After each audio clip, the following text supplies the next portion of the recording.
ನಮಸ್ಕಾರ ಎಲ್ಲರಿಗೂ, welcome back to one more video. Previous ವಿಡಿಯೋದಲ್ಲಿ ನಾನು ನನ್ನ ಅಕ್ಕನ ಜರ್ನಿಯ ಬಗ್ಗೆ ಡೀಟೇಲ್ ಆಗಿ ಹೇಳಿದ್ದೆ.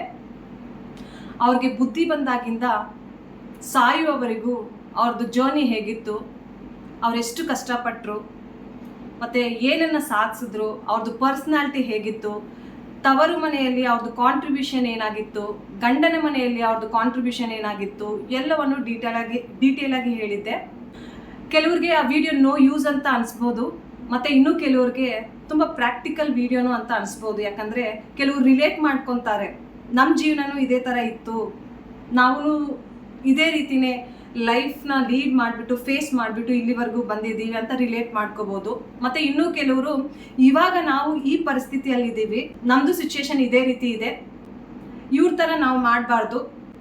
ಈ ವಿಡಿಯೋದಿಂದ ನಾನು ಸ್ವಲ್ಪ ಕಲ್ತ್ಕೊಂಡು ಇವ್ರ ಲೈಫಲ್ಲಿ ಇವ್ರೇನು ತಪ್ಪು ಮಾಡಿದ್ದಾರೋ ಆ ತಪ್ಪನ್ನ ನಮ್ಮ ಲೈಫಲ್ಲಿ ನಾವು ಮಾಡಬಾರ್ದು, ನಾವು ಬೇರೆ ಥರ ಯೋಜನೆಗಳನ್ನು ಮಾಡಬೇಕು, ಆ ರೀತಿಯೂ ಸಹ ಅವ್ರಿಗೆ ಯೂಸ್ಫುಲ್ ಆಗ್ಬೋದು. ಸೊ ನಾನು ಲೈಫ್ ಸ್ಟೈಲ್ ಬ್ಲಾಗಿಂಗ್ ಮಾಡುವುದರಿಂದ ನನ್ನ ಜೀವನದಲ್ಲಿ ನಾನು ಏನು ಫೀಲ್ ಮಾಡ್ತಿದ್ದೀನಿ, ಇವಾಗ ನನ್ನ ಅಕ್ಕನ ಬಗ್ಗೆ ಮಾತಾಡಬೇಕು ಅಂದರೆ ನನಗೆ ಏನೇನು ಫೀಲಿಂಗ್ಸ್ ಇದೆ ಅದನ್ನೆಲ್ಲನೂ ಶೇರ್ ಮಾಡ್ಕೊತೀನಿ. ಬಿಕಾಸ್ ಇಟ್ಸ್ ಮೈ ಲೈಫ್ ಅಲ್ವಾ, ನಂದು ಪರ್ಸ್ನಾಲಿಟಿನೇ ಹಿಂಗೆ, ಎಲ್ಲನೂ ಶೇರ್ ಮಾಡ್ಕೊಳ್ಳೋ ಪರ್ಸ್ನಾಲಿಟಿ. ನಾವು ತುಂಬ ಚೆನ್ನಾಗಿದ್ದೀವಿ, ಯಾವಾಗಲೂ ಖುಷಿಯಾಗಿದ್ದೀವಿ, ನಾವೇನು ಕಷ್ಟನೇ ಪಟ್ಟಿಲ್ಲ, ನಾವು ತುಂಬ ಖುಷಿಯಾಗಿ ಬೆಳೆದಿದ್ದೀವಿ, ನಮಗೆ ನಮ್ಮ ತಂದೆ ತಾಯಿ ಎಲ್ಲ ಮಾಡಿಕೊಟ್ರು, ನಾವು ಕಷ್ಟನೇ ನೋಡಿಲ್ಲ, ಅದನ್ನೆಲ್ಲ ಹೇಳೋದಕ್ಕೆ ಸಾಧ್ಯನೇ ಇಲ್ಲ. ಯಾಕಂದರೆ ನಾನು ತುಂಬ ಪ್ರಾಕ್ಟಿಕಲ್ ಲೈಫ್ನ ಜೀವಿಸೋದಕ್ಕೆ ಇಷ್ಟಪಡ್ತೀನಿ. ನಾವು ಹೇಗಿದ್ದೀವೋ ಆ ಒಂದು ಪರ್ಸ್ನಾಲಿಟಿನ ಅರ್ಥ ಮಾಡಿಕೊಂಡು ನಮ್ಮ ಜೊತೆ ಜನ ಇರೋದನ್ನ ಇಷ್ಟಪಡ್ತೀನಿ. ನನ್ನ ಅಕ್ಕ ಏನನ್ನೂ ಶೇರ್ ಮಾಡ್ಕೊತಾ ಇರಲಿಲ್ಲ ಜೀವನದಲ್ಲಿ, ಯಾರ ಹತ್ರನೂ ಏನನ್ನೂ ಶೇರ್ ಮಾಡ್ಕೊತಾ ಇರಲಿಲ್ಲ. ಅವಳು ತುಂಬ ಎಮೋಷ್ನಲ್ಲು, ತುಂಬ ಹಠವಾದಿ. ಅವಳಿಗೆ ಏನೇನು ಆಗಿತ್ತೋ ಅದನ್ನೆಲ್ಲನೂ ಯಾರ ಹತ್ರನೂ ಶೇರ್ ಮಾಡ್ಕೊತಾ ಇರಲಿಲ್ಲ. ಮತ್ತು ಜೀವನದಲ್ಲಿ ಅವಳು ಏನೇನು ಮಾಡ್ತಿದ್ದಾಳೋ ಆ ಮಾಡೋ ಒಂದು ಪ್ರೋಸೆಸ್ಸಲ್ಲಿ ಎಷ್ಟು ಕಷ್ಟಗಳನ್ನ ಅನುಭವ ಮಾಡ್ತಿದ್ದಾಳೋ ಅದನ್ನು ಸಹ ಯಾರ ಹತ್ರನೂ ಶೇರ್ ಮಾಡ್ಕೊತಾ ಇರಲಿಲ್ಲ. ನಾನು ಅವಳ ತಂಗಿ, ನಾನೆಲ್ಲನೂ ನೋಡಿದ್ದೀನಿ. ಇವಾಗ ಅವಳಿಲ್ಲ ನಮ್ಮ ಜೀವನದಲ್ಲಿ. ಅವಳು ಯಾವ ರೀತಿ ಇದ್ಲು, ಏನನ್ನ ಲೈಫಲ್ಲಿ ಕಾಂಟ್ರಿಬ್ಯೂಟ್ ಮಾಡಿದ್ಲು, ಅವಳ ಜೀವನ ಹೇಗಿತ್ತು ಅದನ್ನು ನಾನು ಮನಸ್ಸು ಬಿಚ್ಚಿ ಮಾತಾಡ್ತೀನಿ ಫ್ರೆಂಡ್ಸ್, ಮನಸ್ಸು ಬಿಚ್ಚಿ ಹೇಳೋದಕ್ಕೆ ಇಷ್ಟಪಡ್ತೀನಿ. ಬಹಳಷ್ಟು ಜನ ಮನಸ್ಸಲ್ಲಿ ಒಂದು ಇಟ್ಕೊಂಡು ಬಾಯಿ ಮಾತಲ್ಲಿ ಬೇರೆದನ್ನ ಮಾತಾಡ್ತಾರೆ. ಕೆಲವರು ಮನಸ್ಸಲ್ಲಿ ಏನಿದೆಯೋ ಅದನ್ನೇ ಡೈರೆಕ್ಟಾಗಿ ಹೇಳ್ತಾರೆ. ಅವ್ರನ್ನ ನೋಡಿದ್ರೆ ಯಾರಿಗೂ ಆಗಲ್ಲ. ಸೊ ನನ್ನ ಅಕ್ಕನೂ ಅದೇ ರೀತಿನೇ ಇದ್ದಿದ್ದು. ಅವಳಿಗೆ ಮನಸ್ಸಿಂದ ಏನಾದರೂ ಮಾಡಬೇಕಂದ್ರೆ ಮಾಡ್ತಿದ್ಲು, ಮನಸ್ಸಿಂದ ಮಾತಾಡಬೇಕು ಅಂದರೆ ಮಾತಾಡ್ತಿದ್ಲು, ಇಲ್ಲ ಅಂದರೆ ಅವ್ರನ್ನ ನೋಡ್ತಾನೂ ಇರಲಿಲ್ಲ, ಯಾರಿಗೂ ಏನೂ ಹೆಲ್ಪ್ ಮಾಡ್ತಿರ್ಲಿಲ್ಲ. ತನ್ನ ಮನೆ, ಗಂಡ ಮಕ್ಕಳು, ತಂದೆ ತಾಯಿ, ತಮ್ಮ ತಂಗಿ, ಇದೇ ಅವಳ ಪ್ರಪಂಚ ಆಗಿತ್ತು. ಬಟ್ ಅವಳು ತೀರೋದ್ಮೇಲೆ ನಮ್ಮಮ್ಮ ಕುತ್ಕೊಂಡು ಅಳ್ತಾ ಇದ್ಲು. ಏನಂತ ಹೇಳಿ ಅಳ್ತಿದ್ರಂದ್ರೆ, ನಿನ್ನ ಗಂಡ ಎಷ್ಟು ಒಳ್ಳೆಯವನು, ನೀನು ಹೇಳಿದ ಮಾತೆಲ್ಲನೂ ಕೇಳ್ತಿದ್ದ, ನೀನು ಹೇಳೋ ಕೆಲಸ ಎಲ್ಲನೂ ಮಾಡ್ತಿದ್ದ, ಕುತ್ಕೊ ಅಂದರೆ ಕುತ್ಕೊತಿದ್ದ, ನಿಂತ್ಕೊ ಅಂದರೆ ನಿಂತ್ಕೊತಿದ್ದ, ಅವನಿಗೋಸ್ಕರ ಆದರೂ ನೀನು ಬದುಕಿ ಬಾ ಅಮ್ಮ ಅಂತ ಅಳ್ತಿದ್ಲು.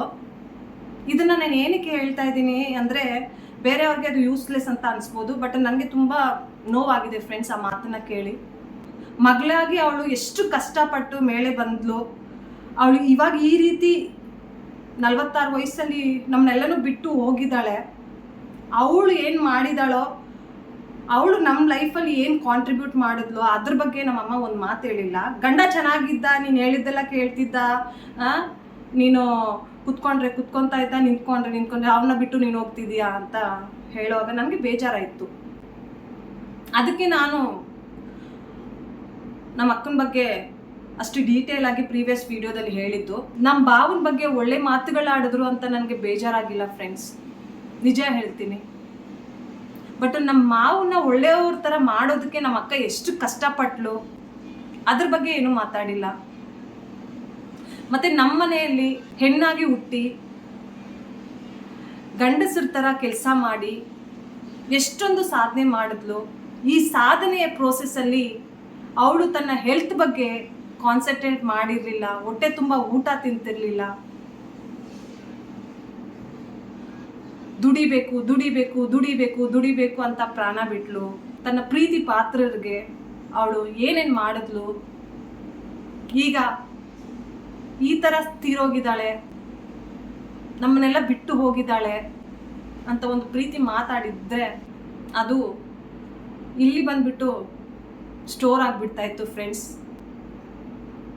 ತಾಯಿನೇ, ಎಷ್ಟೇ ಮಿಸ್ಅಂಡರ್ಸ್ಟ್ಯಾಂಡಿಂಗ್ಸ್ ಇರ್ಬೋದು, ಎಷ್ಟೇ ಪರ್ಸ್ನಾಲಿಟೀಸ್ ಡಿಫ್ರೆಂಟ್ಸ್ ಇರ್ಬೋದು, ಬಟ್ ತಾಯಿ ಪ್ರೀತಿ ಯಾವಾಗ್ಲೂ ಕಡಿಮೆ ಆಗಲ್ಲ ಅನ್ನೋ ಒಂದು ಫೀಲಿಂಗ್ನ ನಾನು ಸಹ ಅನುಭವ ಮಾಡ್ತಿದ್ದೆ. ಬಟ್ ಅದನ್ನು ಮಾಡೋದಕ್ಕೆ ಸಾಧ್ಯ ಆಗಿಲ್ಲ, ಅದನ್ನು ನಾವು ಯಾವಾಗ್ಲೂ ಪಡೆಯೋದಕ್ಕೆ ಸಾಧ್ಯ ಆಗೋದೂ ಇಲ್ಲ. ಯಾಕಂದರೆ ಎಲ್ಲರದು ಅವ್ರವ್ರದ್ದೇ ಒಂದು ಪರ್ಸ್ನಾಲಿಟಿ ಇರುತ್ತೆ. ಇವಾಗ ನಾನು ಇಲ್ಲಿ ಕುತ್ಕೊಂಡು ಯೂಟ್ಯೂಬಲ್ಲಿ ಇಷ್ಟ ಬಂದಿದ್ದೆಲ್ಲ ಮಾತಾಡ್ತಿದ್ದೀನಿ ಅಂತ ಕೆಲವ್ರಿಗೆ ಅನಿಸ್ಬೋದು, ಬಟ್ ಈ ಒಂದು ಟೈಮಲ್ಲಿ ಏನು ಪ್ರೋಸೆಸ್ ಮಾಡ್ತಿದ್ದೀವಿ ಇಲ್ಲಿಂದ ಅಂತ ಯಾರಿಗೂ ಅರ್ಥ ಆಗಲ್ಲ. ಅಕ್ಕ ಹೋದ್ರು ಫುಲ್ ಸ್ಟಾಪ್ ಆಯಿತು, ಇರೋರು ಸಹ ಅದನ್ನು ಇನ್ನೂ ಪ್ರೋಸೆಸ್ ಮಾಡ್ತಾ ಇದ್ದಾರೆ. ಅದನ್ನು ಅರ್ಥ ಮಾಡ್ಕೊಳ್ಳೋರು ಮಾಡ್ಕೊತಾರೆ, ಇಲ್ಲದೆ ಇರೋರು ಇಲ್ಲ. ಇವಾಗ ಫೈನಲ್ ಆಗಿ ನನ್ನ ಅಕ್ಕನಿಗೆ ಏನಾಗಿತ್ತು ಅಂತ ಹೇಳ್ತೀನಿ. ಅವ್ರಿಗೆ ಗ್ಯಾಸ್ಟ್ರಿಕ್ ಕ್ಯಾನ್ಸರ್ ಆಗಿತ್ತು. ಅದು 2024 ನವೆಂಬರಲ್ಲಿ ಅವ್ರಿಗೆ ಗೊತ್ತಾಗಿತ್ತು. ನಮ್ಮ ಅಕ್ಕ ಕಾಲ್ ಮಾಡಿಬಿಟ್ಟು ಹೇಳಿದಾಗ ನಂಬೋಕೆ ಆಗಿಲ್ಲ ಫ್ರೆಂಡ್ಸ್. ನಿಜವಾಗ್ಲೂ ಒಂದಿನ ಡಾಕ್ಟರ್ ಹತ್ರ ಹೋಗ್ತಾ ಇರಲಿಲ್ಲ ನಮ್ಮ ಅಕ್ಕ. BP ಶುಗರ್ ಏನೂ ಇರಲಿಲ್ಲ, ತುಂಬ ಎನರ್ಜೆಟಿಕ್ ಆಗಿ ಎಲ್ಲ ಕೆಲಸ ಮಾಡ್ತಿದ್ಲು. ಬಟ್ ಒಂದೇ ಒಂದು ಕಂಪ್ಲೇಂಟ್ ಮಾಡ್ತಿದ್ಲು, ಏನಂದರೆ ಸೊಂಟ ನೋವ್ತಾ ಇದೆ, ಟಯರ್ಡ್ ಆಗ್ತಾ ಇದೆ ಅಂತ ಒಂದೊಂದ್ಸಲ ಹೇಳ್ತಾ ಇದ್ಲು, ಶೇರ್ ಮಾಡ್ಕೊತಾ ಇದ್ಲು. ಅದು ಏನಕ್ಕೆ ಅಂದರೆ ತುಂಬ ಕೆಲಸ ಮಾಡ್ತಿದ್ಲು, ಟೈಮ್ ಪ್ರಕಾರ ತಿಂತಿರ್ಲಿಲ್ಲ. ನೀನು ಆರಾಮಾಗಿರು, ರೆಸ್ಟ್ ತಗೋ ಅಂತ ನಾನು ಹೇಳ್ತಿದ್ದೆ. ತುಂಬ ತಿಂದಿರ ಓಡಾಡಬೇಡ, ಹಂಗೆ ಹಿಂಗೆ ಸೊಂಟ ನೋವೆಲ್ಲನೂ ಆರಾಮಾಗ್ಬಿಡುತ್ತೆ ಅಂತ ಹೇಳ್ತಿದ್ದೆ. ಬಟ್ ಈ ಥರ ಗ್ಯಾಸ್ಟ್ರಿಕ್ ಕ್ಯಾನ್ಸರ್ ಆಗಿ ಈ ಸಿಂಪ್ಟಮ್ಸ್ ಎಲ್ಲನೂ ಬರ್ತಾ ಇತ್ತು ಅಂತ ನಿಜವಾಗ್ಲೂ ಗೊತ್ತಿರಲಿಲ್ಲ ಫ್ರೆಂಡ್ಸ್. ಬೇಜಾರಾಯಿತು ನನಗೆ. ನಮ್ಮ ಅಕ್ಕ ಕಾಲ್ ಮಾಡಿ ನನಗೆ ಹೇಳಿದ್ಲು, ಈ ಥರ ಗ್ಯಾಸ್ಟ್ರಿಕ್ ಕ್ಯಾನ್ಸರ್ ಅಂತೆ. ನಮ್ಮ ಫ್ಯಾಮಿಲಿಯಲ್ಲಿ ಯಾರಿಗೂ ಈ ಥರ ಕ್ಯಾನ್ಸರ್ ಆಗಿಲ್ಲ ಫ್ರೆಂಡ್ಸ್. ಏನಕ್ಕೆ ನಮ್ಮ ಅಕ್ಕನಿಗಾಗಿದೆ ಅಂತ ನನಗೆ ತುಂಬ ಬೇಜಾರಾಗಿದೆ. ತುಂಬ ದೇವರ ಮೇಲೆ ನಂಬಿಕೆ ಇತ್ತು, ತುಂಬ ಪೂಜೆ ಪುನಸ್ಕಾರಗಳಲ್ಲಿ ಬಿಡುವು ಮಾಡ್ತಿದ್ಲು, ಟೈಮ್ ಪ್ರಕಾರ ಊಟ ಮಾಡ್ತಿದ್ದ, ಇದು ಸಾಧಿಸ್ಬೇಕು ಅದು ಸಾಧಿಸ್ಬೇಕು ಅಂತ ಹಠದಿಂದ ಎಲ್ಲನೂ ಮಾಡ್ತಿದ್ಲು. ನಮ್ಮ ಅಕ್ಕನಿಗೆ ಈ ಥರ ಕ್ಯಾನ್ಸರ್ ಕೊಟ್ಟರು ನಂತೆ ತುಂಬ ಬೇಜಾರಾಗ್ತಿದೆ ಫ್ರೆಂಡ್ಸ್. ಎಂತೆಂಥ ಜನ ಇನ್ನೂ ಇದ್ದಾರೆ. ನಮ್ಮ ಅಕ್ಕ ಪಾಪ ಚಿಕ್ಕ ವಯಸ್ಸಿಂದನೂ ಕಷ್ಟಪಟ್ಟಿದ್ಲು. ನಮ್ಮ ಅಕ್ಕ ತುಂಬ ಪಾಪ ಫ್ರೆಂಡ್ಸ್, ತುಂಬ ಕಷ್ಟಪಟ್ಟು ಸುಖ ನೋಡೋಕ್ಕೆ ಆಗಿಲ್ಲ ಅವಳಿಗೆ. ಇವಾಗ ಮಕ್ಕಳು ಬೆಳೆದಿದ್ದಾರೆ, ಅವ್ರ ಜೀವನದಲ್ಲಿ ಅವ್ರು ಏನಾದರೂ ಮಾಡ್ತಾರೆ. ಗಂಡು ಮಕ್ಕಳು ಗೊತ್ತಲ್ವಾ, ಏನಾದರೂ ಅಂತ ಅವ್ರಿಗೇನೋ ಅಷ್ಟು ಬೇಜಾರಾಗಲ್ಲ, ಎಮೋಷ್ನಲ್ ಗಂಡು ಮಕ್ಳು ಎಲ್ಲೋದ್ರೂ ಅವರು ಜೀವನ ನಡೆಸ್ಕೊಂಡು ಹೋಗ್ತಾರೆ ಫ್ರೆಂಡ್ಸ್. ಮಕ್ಕಳನ್ನ ಬೆಳೆಸಾದ್ಮೇಲೆ, ಮಕ್ಕಳು ಸೆಟಲ್ ಆದಮೇಲೆ ನಾನು ಆರಾಮಾಗಿರ್ತೀನಿ, ನಾನು ಟೆಂಪಲ್ಸ್ಗೆ ಹೋಗ್ತೀನಿ, ಈ ಟ್ರಿಪ್ಗೆ ಹೋಗ್ತೀನಿ, ಆ ಟ್ರಿಪ್ಗೆ ಹೋಗ್ತೀನಿ ಅಂತ ಆಸೆ ಇಟ್ಕೊಂಡಿದ್ಲು. ಕಾರನ್ನು ಖರೀದಿ ಮಾಡಿದ್ಲು ಫ್ರೆಂಡ್ಸ್. ಇವಾಗ ಎಲ್ಲನೂ ಬಿಟ್ಬಿಟ್ಟು, ಎಲ್ರಿಗೂ ಎಲ್ಲ ಕೊಟ್ಬಿಟ್ಟು ಅವಳ ಮಾತ್ರ ಪ್ರಾಣ ಕಳ್ಕೊಂಡ್ಬಿಟ್ಟಿದ್ದಾಳೆ. ತುಂಬ ಬೇಜಾರಾಗುತ್ತೆ. ಕಷ್ಟ ಪಡ್ತಾರಲ್ಲ ಅವ್ರಿಗೆ ಈ ಥರ ದೇವ್ರ ಶಿಕ್ಷೆ ಕೊಡ್ತಾರೆ. ಏನು ಮಾಡ್ತೀರಾ, ಜಾಲಿಯಾಗಿರ್ತಾರಲ್ಲ ಅವ್ರಿಗೆ ಏನು ಶಿಕ್ಷೆ ಕೊಡಲ್ಲ ದೇವರು. ನಮ್ಮ ಅಕ್ಕನಿಗೆ ಏನಕ್ಕೆ ಈ ಥರ ಕ್ಯಾನ್ಸರ್ ಕೊಟ್ಟರು ಅಂತ ತುಂಬ ಬೇಜಾರಾಗುತ್ತೆ. ಗುಂಡಾಗಿ ಮುದ್ದಾಗಿರೋ ನಮ್ಮ ಅಕ್ಕ ಎಷ್ಟು ಸಣ್ಣ ಆಗ್ಬಿಟ್ಲು. ಅವಳು ನೋಡಿದ್ರೆ ಒಂಥರ ಹೊಟ್ಟೆ ಎಲ್ಲ ಉರಿಯುತ್ತೆ. ಏನಕ್ಕೆ ನಮ್ಮ ಅಕ್ಕನಿಗೆ ಈ ಥರ ಪರಿಸ್ಥಿತಿ ಅಂತ ಹೇಳಿ.